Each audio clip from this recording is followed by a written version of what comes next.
Let's start today by going back to 1962. Philip K. Dick wrote The Man in the High Castle, a story about an alternate history post-World War II, where Nazi Germany and Imperial Japan won the war. Speaking at a science fiction conference in France in 1977, Philip K. Dick talked about a number of his personal theories. One theory in particular caught the attention of a lot of people. He talked about the universe being a highly advanced computer simulation.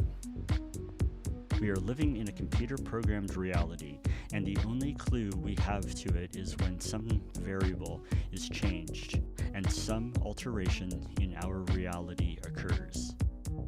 These alterations feel like deja vu, he says.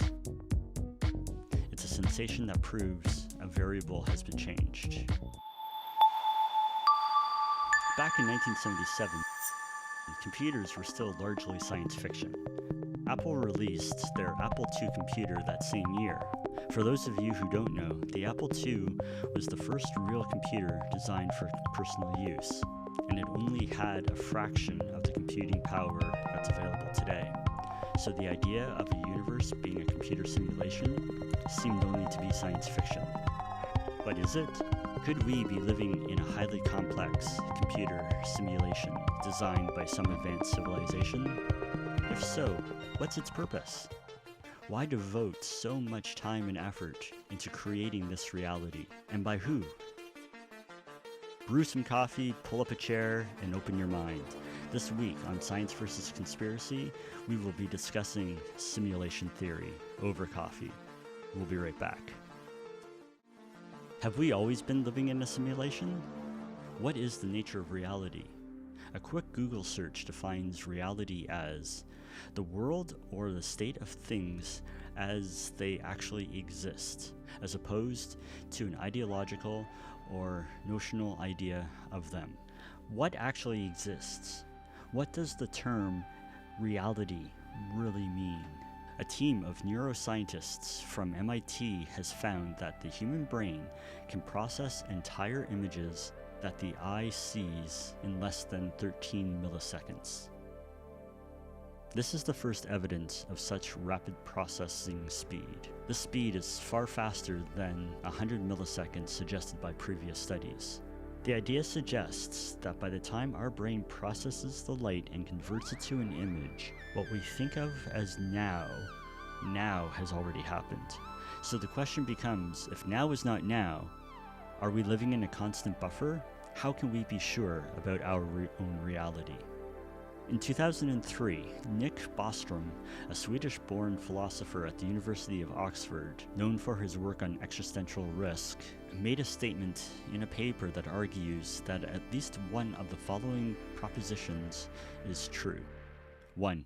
The human species is very likely to go extinct before reaching a post-human stage. 2. Any post-human civilization is extremely unlikely to run a significant number of simulations of their evolutionary history, or variations thereof. 3. We are almost certainly living in a computer simulation. It follows the belief that there is significant chance that we will one day become post-humans who will run ancestor simulations is false, unless we are currently living in a simulation. The idea of the simulation theory also ties into the Fermi paradox. If you haven't listened to that episode, I'll leave a link in the show notes. But in brief, the Fermi paradox states that given the vastness of our universe, life should be abundant in the stars. Yet we haven't made contact with anyone officially, so where are they? Does simulation theory prove or disprove the Fermi paradox? Has the Fermi paradox been solved then? We can look at it one of two ways. There are intelligent life forms running the simulation, which means that there is life in the universe, or we are running the simulation at some future point in time and there's no other life in the universe. If we are living in a simulation, it can't be perfect. We would see strange things from time to time, glitches, things that we can't explain. Could this be part of the Mandela effect, or the idea of parallel universes? If reality is a simulation, you could assume that there might be areas of the simulation that are doorways or portals to other points in the simulation, or doorways to other simulations. Enter the Backroom Theory. Now, I know the Backroom channel on YouTube is fictional, and it's surrounded by a whole lot of fan fiction. However, could such a place really exist? Why would someone or something do this? For this, I point to Super Mario Bros. 1, released in 1985. Nearing the end of Stage 2 of World 1, there's a point in the game, if you jump in a certain area, you can get to a tube that can transport you to other worlds. This was in 1985. This is just one example of portals to other worlds within the game. There are hundreds of games with similar examples. In a Scientific America article in 2013, it suggested that the universe is made up of digital code at its foundation. So what does it mean to be in a simulation? If this is all we know, does it actually matter that we're living in a simulation? Are the concepts of heaven and hell based on escaping from the simulation? Is there a biological or physical body that corresponds to what we perceive ourselves to be inside the simulation? You know, similar to how Neo woke up in a pod after escaping the Matrix? Have we always been living in a simulation? Or did some event in our past wipe out humanity, and an alien civilization has recreated the events leading up to the destruction point? There are three events in particular that could point to the end date of humanity and the beginning of the simulation. The first event happened in Tunguska, Russia on June 30th, 1908. Scientists are still not 100% sure what happened. What they can agree on is that there was a large explosion that flattened 830 square miles of the Siberian forest. The explosion was thought to be around 12 megatons. The bomb dropped on Hiroshima was around 15 megatons, just for a little bit of comparison. We don't know what caused the explosion. It's assumed that it was an asteroid or a comet that impacted the area. Some scientists have also suggested that it was a large natural gas explosion. Perhaps the explosion was bigger and more deadly than what was recorded in our history books.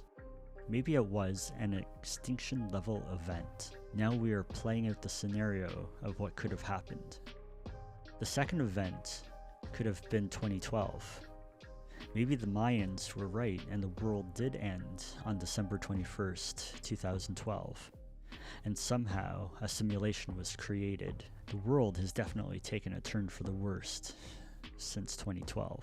The other scenario that could have led to the creation of a simulation might have been Y2K. At the time, everyone was convinced that the computers would destroy the world because of the way the date was programmed into their computers. It was a design flaw to save space with the operating system. Maybe the bug with the date really did trigger a nuclear war that wiped out humanity, and now we're living in the simulation. Elon Musk has his hands in many different pots. From space exploration, to electric vehicles, to a boring company. There are a lot of people who take his word for gospel. We've seen it so many times when he tweets anything about crypto. Investors take note and react.